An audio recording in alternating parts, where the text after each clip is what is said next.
సాగునీళ్లు లేక రైతులు ఆరుగాలం శ్రమించి సాగు చేసిన పంటలు ఎండిపోతుంటే రైతు సమస్యలను గాలికొదిలేసిన మానకొండూరు ఎమ్మెల్యే కవంపల్లి సత్యనారాయణ క్యాంప్ ఆఫీసులో రంగులేసుకొని డ్యాన్సులు చేస్తున్నాడని మాజీ ఎమ్మెల్యే రసమయ్య బాలకిషన్ విమర్శించారు.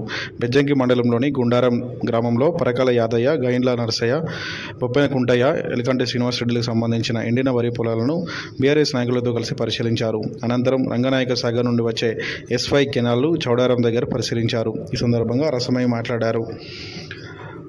నీళ్లు ఉన్న చుక్క నీరు కరువాయన్న విధంగా పరిస్థితి ఉందని, పంటలన్నీ ఎండిపోయి రైతులు అన్నమో రామచంద్ర అంటున్నా ఎమ్మెల్యేకు పట్టించుకోవడం లేదన్నారు. ఎండిన పంటలను సాగునీళ్లు ఇవ్వాలని మాట్లాడితే కవంపల్లి సత్యనారాయణ అనుచరులు ఎండిన పొలాలకు ఉచ్చబోసి నింపుతామని దుర్భాషలాడారని దుయ్యబట్టారు. 6 గ్యారంటీల పేరుతో అధికారంలోకి వచ్చిన కాంగ్రెస్ ప్రభుత్వం రైతు రుణమాఫీ పూర్తి చేయలేదని, రైతు భరోసా ద్వారా ఇస్తామన్న 15,000కు రైతులకు ఇవ్వడం లేదన్నారు.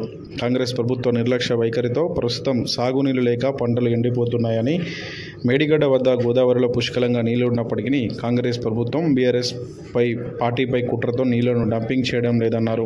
ఈ కార్యక్రమంలో బీఆర్ఎస్ పార్టీ మండల అధ్యక్షుడు పాకల మైపాల్ రెడ్డి, బీఆర్ఎస్ రాష్ట్ర నాయకులు లింగాల లక్ష్మణ్, ఎలక దేవయ్య, ఎలశేఖర్ బాబు, దీటి రాజు